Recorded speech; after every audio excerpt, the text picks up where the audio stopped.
আমরা এখন সবাই মিলে পার্কে বসে খেলা দেখছি। এক মোবাইলে হচ্ছে গিয়ে আবহাওয়ার খেলা, মানে সৈকত ভাই ব্যাটিং করতেছে, আর আরেকটাতে হচ্ছে গিয়ে গুলশানের খেলা, মুন ব্যাটিং করতেছে। দুইজন দুই পাশ দিয়ে ব্যাটিং স্ট্রাইকে গিয়েছিলেন।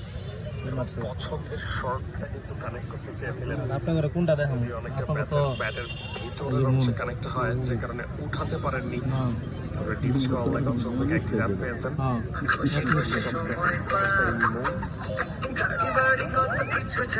ব্যাটার গেছে মুন, এখন ব্যাটিং করবে। সিমটাকে ভালো ব্যবহার করেন। পয়েন্ট অঞ্চলে এবার কভার ট্রাই স্ট্রাইকে যাচ্ছেন ফাইনালি। হেভি শট খেলছে জাকির আলী। নালে বাইরে দিয়েছে একদম সীমানা দূরের বাইরে।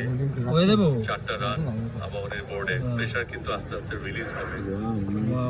না না 10 ওভার টিমেরই প্রায় সেম অবস্থা, 77 রান 5 উইকেট। জাকির আলী আসলে অনেকটা কন্ট্রোলের বাইরে। আবহাওয়ার হচ্ছে গিয়া 57 রান 4 উইকেট। জাকির একটা লিমারে প্রায় একই অবস্থা। ভাইটাল একটা সিজন। 78 রান। নিজেকে হারিয়ে গেমসের এখন থেকে বাদ পড়ে যাওয়া বিশাল একটা ধাক্কা। সেই ধাক্কা চারের ভালো সামলাতে কপাই খোঁজে। So Turkey needs to survive. It needs to show something magical.